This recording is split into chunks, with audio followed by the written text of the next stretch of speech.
अथ द्वितीयोऽध्यायः।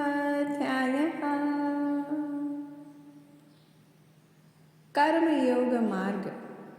एक बार प्रारंभ किए बिना कर्म का नाश नहीं होता और विघ्न पड़ने पर भी शुभ फल होता है, और इस कर्म का केवल प्रारंभ ही संसार के भय से छुड़ाकर पूर्ण ब्रह्म प्राप्त कराता है। निश्चय करने वाली बुद्धि इस निष्काम कर्म में एक ही है, और कामना वाले पुरुषों की बुद्धि एकाग्र नहीं रहती। उनकी शाखा प्रशाखाएं होती हैं। ऐसी दशा में मनुष्य संदेह में रह जाता है।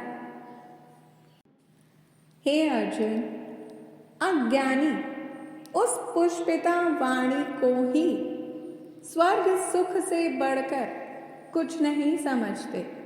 स्वर्ग सुख को ही जो उत्तम पुरुषार्थ समझते हैं, उनका कामनाओं से चित्त व्याकुल होने के कारण निश्चयात्मक बुद्धि से मोक्ष साधन को नहीं उत्पन्न होती, कारण कि उनका चित्त भोग आदि में सदैव निमग्न रहता है। जिन मनुष्यों का चित्त इस प्रकार मोह लिप्त है और जिनकी आसक्ति भोग विलास और ऐश्वर्य में है, ऐसे पुरुषों के अंतःकरण में निश्चयात्मक बुद्धि नहीं होती है। हे अर्जुन, वेद त्रिगुणात्मक सकाम है, तुम निष्काम हो जाओ। सुख दुख को समान जानकर नित्य योग क्षेम आदि स्वार्थों में ना पड़कर धीरजवान और आत्मनिष्ठ हो। जिस प्रकार छोटे छोटे अनेक जलाशयों में मनुष्य का कार्य सिद्ध नहीं होता है, बड़े जलाशयों से वे सब प्रयोजन अनायास ही सिद्ध हो जाते हैं। उसी तरह संपूर्ण वेदों में कहा हुआ काम कर्मों का फल ब्रह्म में भक्ति रखने वाले मनुष्य को सहज ही में प्राप्त होता है। तुमको केवल कर्म करना चाहिए, फल तुम्हारे अधिकार में नहीं। तुम ना तो फल की अभिलाषा से काम करो, ना निकम्मे ही रहो। फल की आशा त्याग कर कार्य की सफलता को समान मानकर तुम योगस्थ होकर कर्म करो। यही कर्म ज्ञान योग है। इस बुद्धि योग सहित कर्म से अन्य कर्म अत्यंत हीन है। इसीलिए तुम बुद्धि योग का आश्रय ग्रहण करो। फल की इच्छा रखने वाले निकृष्ट होते हैं।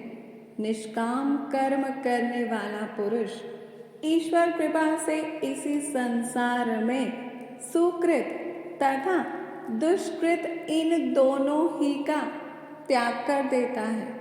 इसीलिए तुम निष्काम कर्म में प्रवृत्त हो जाओ। कर्म फल को त्याग कर ही बुद्धि युक्त ज्ञानी पुरुष जन्म बंधन से हटकर मोक्ष को प्राप्त होते हैं। जब तुम्हारी बुद्धि मोह वन के बाहर निकल जाएगी, तब तुम्हारा मन आगे सुनने वाली तथा हुई बातों से विरक्त हो जाएगा। अनेक श्रुति स्मृतियों के वचनों को सुनने से तुम्हारी बुद्धि भ्रमित हो गई है। जिस समय वह निश्चल होकर आत्मा में स्थित होगी, तभी तुमको तत्व ज्ञान प्राप्त होगा। अर्जुन ने पूछा, हे केशव, आत्मस्वरूप में निश्चल बुद्धि वाला किसको कहा है? उसके लक्षण क्या हैं? श्री कृष्ण जी बोले, हे अर्जुन, जो महापुरुष मन की सब कामनाओं को त्याग देता है और अपने आप ही में प्रसन्न रहता है, उसको निश्चल बुद्धि कहते हैं। दुख में किसके मन को खेद नहीं होता और सुख में किसको आसक्ति नहीं होती, और प्रीति, भय, क्रोध जिसके जाते रहते हैं, वह महात्मा स्थिर बुद्धि वाला मुनि कहलाता है। जो शुभ पदार्थ प्राप्त होने से हर्ष नहीं करता, अशुभ से अप्रसन्न नहीं होता, उसी को स्थिर बुद्धि जानना चाहिए। और कछुआ जैसे अपने अंगों को सिकोड़ लेता है, उस तरह जो पुरुष अपनी इंद्रियों को विषयों से हटाता है, उसकी बुद्धि स्थिर जाननी चाहिए। निराहारी पुरुष अर्थात विषयों का चिंतन करने वाला, जिसके विषय घट जाते हैं परंतु विषयों में उसकी चाह बनी रहती है, पर ब्रह्म का अनुभव होने पर चाह भी घट जाती है। हे अर्जुन, मोक्ष में प्रत्यक्ष करने वाले विद्वान व्यक्ति को भी प्रबल इंद्रिय बलात्कार से उसके मन को जीत लेती है। इसलिए सब इंद्रियों को विषयों से रोक के मेरे विषय में तत्पर हो जाए। जिसने इंद्रियों को वश में कर लिया है, उसकी बुद्धि निश्चल है। जो पुरुष विषयों के ध्यान में रहता है, उसकी प्राप्ति हो जाती है, और प्राप्ति हो जाने से कामना होती है। इच्छा के पूर्ण न होने से क्रोध की उत्पत्ति होती है। क्रोध से अविवेक होता है। अविवेक से स्मरण शक्ति नष्ट हो जाती है। स्मरण शक्ति के नाश होने से बुद्धि क्षय होती है। जिसकी बुद्धि का नाश हुआ, वह विनाश को प्राप्त होता है। हे अर्जुन, जो पुरुष राग द्वेष से रहित हो अपने मन को वश में रखता है, वह शांति को प्राप्त होता है। शांति मिलने पर सब दुखों का नाश हो जाता है। प्रसन्न चित्त वाले की बुद्धि निश्चल होती है।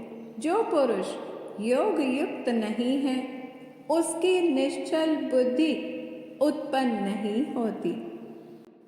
ईश्वर में भावना भी नहीं होती। भावना के ना होने से शांति प्राप्त नहीं होती, और अशांत को सुख कहाँ से मिलेगा। जैसे वायु नाव को जल में खींच ले जाती है, उसी प्रकार इंद्रियां उस पुरुष की बुद्धि का नाश कर देती हैं, जिसका मन विषय सिद्धि से इंद्रियों के पीछे लग जाता है। इस कारण हे महाबाहो, जिसने इंद्रियों को विषयों से सर्वथा रोक रखा है, उसकी बुद्धि स्थिर है। जो सब प्राणियों की रात है, उसमें संयमी जागता रहता है, और प्राणी मात्र जिस समय जागते हैं, मुनि जनों की वह रात्रि है। जल से भरे समुद्र में और नदियों का जल भरने पर भी वह अपनी मर्यादा पर रहता है। उसी प्रकार जिस पुरुष में इच्छा के ना रहने पर भी सब विषय भोग प्रवेश करते हैं, उसी को शांति मिलती है। विषयों की इच्छा करने वाले को शांति नहीं मिलती। जो सब कामनाओं को छोड़कर तथा इच्छा रहित विचरता है और ममता अहंकार जिसमें नहीं है, वह शांति को प्राप्त है। हे पार्थ, ब्रह्म स्थिति यही है। ऐसी स्थिति मिल जाने पर प्राणी फिर मोह में नहीं फंसता और अंत समय में निर्वाण ब्रह्म को प्राप्त होता है। ओम तत्सदा इति श्रीमद्भगवद्गीतासु उपनिषत्सु ब्रह्मविद्यायां योगशास्त्रे श्रीकृष्णार्जुनसंवादे सांख्ययोगो नाम द्वितीयोऽध्यायः।